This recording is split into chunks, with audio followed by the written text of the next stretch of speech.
Colby Covington has finally reacted to Tyron Woodley losing to Gilbert Burns. He said that he knew he was washed up and was just showing up for a paycheck. In a recent interview with Submission Radio, he went on to say, "I knew that Woodley was washed up. I knew that he was just showing up for a paycheck. You saw that in his last fight with Marty Fakenewsman, that there's no fight left in him. He's literally just showing up to get paychecks. He was cashed out years ago. I mean, when's the last time the guy won a round? 3-4 years ago? The guy's over the hill. He shouldn't be fighting anymore." But that's what's sad about this business, is these guys just have to keep coming and getting these paychecks even when they're old in their walkers, because they don't know how to manage money the right way. Recently, Conor McGregor expressed his support to the George Floyd protests with a heartfelt message. He posted this on his Instagram saying, "There's no place for injustice, racism and intolerance in this world. We must listen and learn from those in pain. Be the example of the change you want to see, praying, hoping and believing every day that this is all a part of the Lord's plan to lead us to a better and brighter future ahead. Godspeed everyone."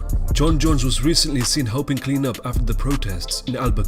He would post this on his Instagram saying, "Lots of work to do out in the streets today, man. If you're a real one, call your boys and get to work." Come on, Pussy is old. He's not old. He's not old. He's not old. Who said he is? Come on. Let's go, DC. Let's go, DC. Let's go, DC. Let's go, DC. Good, how you doing? What's up, Carl? How you doing, brother? Good to see you, man.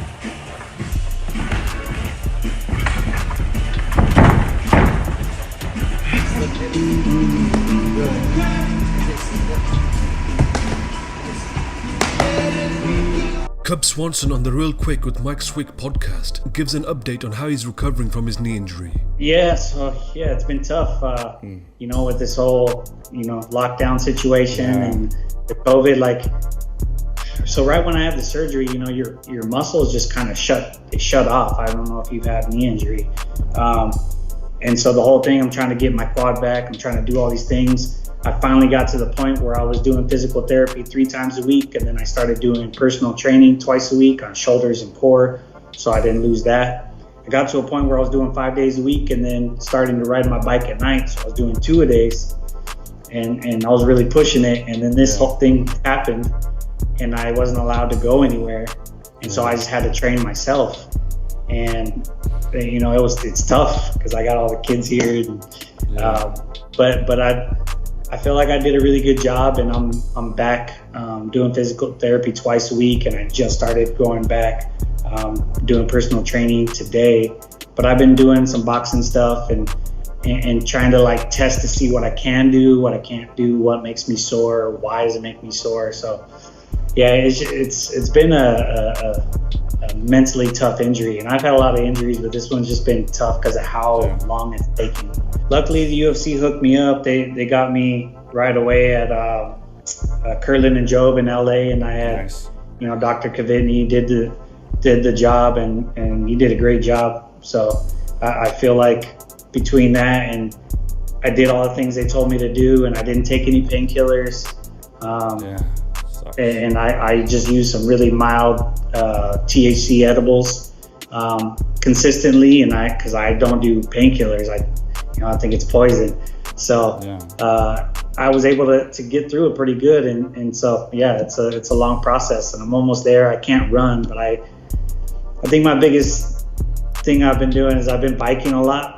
I have a Peloton, and I had I don't do the classes. I just do a free ride, and then I monitor my scores. Right. And so I had a score that I had beat, and none of my training partners could beat it for the Crone fight. And I just annihilated it last week. But then I strained my calf and my hamstring because I was pushing 90% out of 100 resistance. And they were like, "Yeah, don't do that anymore." So yeah, be careful. I was like, "All right, I'm getting stronger. I just need to pull back a little bit, and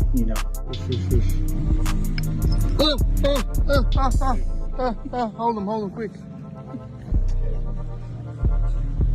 Oh my God, I shouldn't have wasps. No, it's okay. They look like wasps. No, that's no. Wasps are no good. Just bees. Yeah. Is there sting in them now? What? Just eat them like jellies. Yeah. They're bees. Look, Jump, they're bees. Eat them like jellies. Want to eat one? No. That even, what do they taste like? You can see the honey coming out of the back of it. Look. What is it? Look at the thing coming out of the back of it. Oh my lord, what the f is this? Very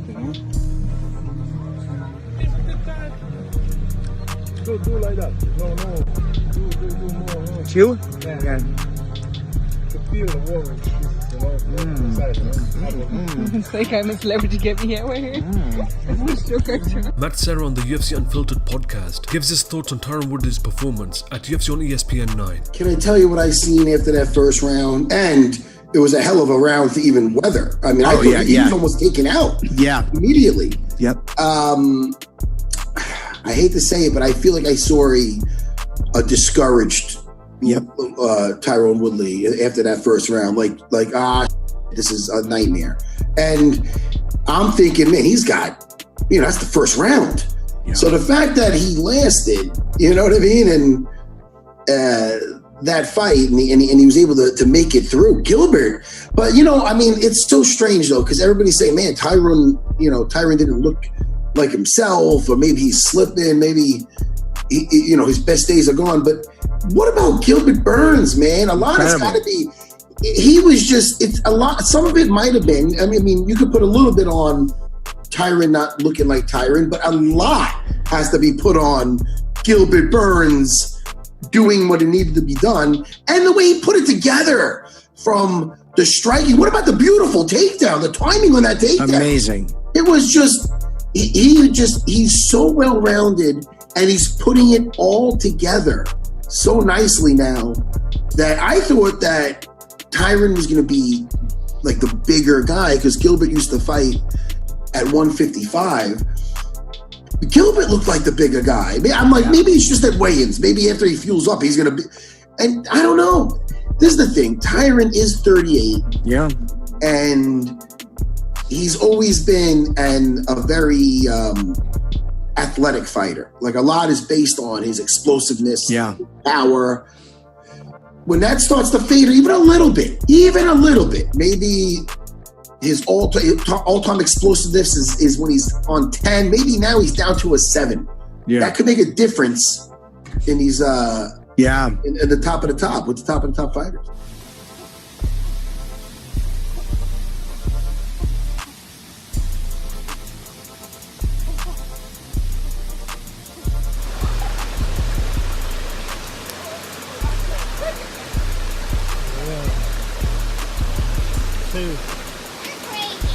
Yep, 3. 4.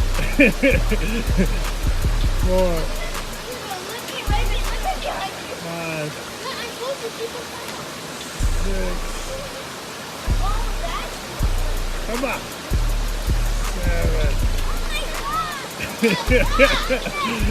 7. And Michael Bisping on the Believe in Me podcast says that Tyron Woodley was just looking for the overhand right in his loss to Gilbert Burns. I hope I wasn't too hard, but what I saw was this, and I feel like this was a very honest assessment of what I saw. It was the same old Tyron Woodley, okay? He allowed himself to back up against the fence for the most part. He was looking for single shots at the time. He was just relying on that massive one shot, looking for the knockout, looking for the big overhand right. I said, here's what I want to see. I want to see him getting busier. I want to see him pushing the pace. I want to see him moving forward. I want to see him working behind the jab, throwing a right hand behind it, 1-2, finish with a low kick, move around on the ankles, dancing around the octagon, shoot a takedown here and there. The guy's a tremendous wrestler. I think he was a 2-time All-American Division 1. He's a high, top of the food chain level wrestler. We don't see him using it, okay? He talked about it in the interview before the fight that he was planning on taking him down, but we never saw it. And don't anybody say, oh, yeah, but he was a jiu-jitsu guy, so he's not going to take him down. It's mixed martial arts, and you can elbow them in the fight. And Tyron's also down as a black belt. He can take him down for a minute here and there, and it keeps him guessing. But be busier, mix up the attacks. Don't back up and just look for a right hand. You can get away with that if you're defending the belt and you're faster and you're having success. But we didn't see that. We didn't see him mixing things up. We didn't see him fighting with a sense of urgency. We just saw him trying to get the one-punch knockout, which if you get is awesome. If you can land that big shot and drop someone like Darren Till the way he did, then finish it off with a nice submission, great. But when it's not happening like that, and certainly after the first round, because the first round, Gilbert Burns fucking unleashed on him, and it looked like the fight was going to be over. I thought, because I have a relationship with Tyron. I don't want him to get smoked in one round. And I like Gilbert Burns as well. He came on the show multiple times. So I like them both. It's a difficult thing, but may the best man win. But if someone's going to lose, I don't want him to lose in the first round. So I was concerned for him there. But, you know, he showed a lot of heart because a lot of people would have got finished there. And he made it to the second round. But he didn't mix things up, Lewis.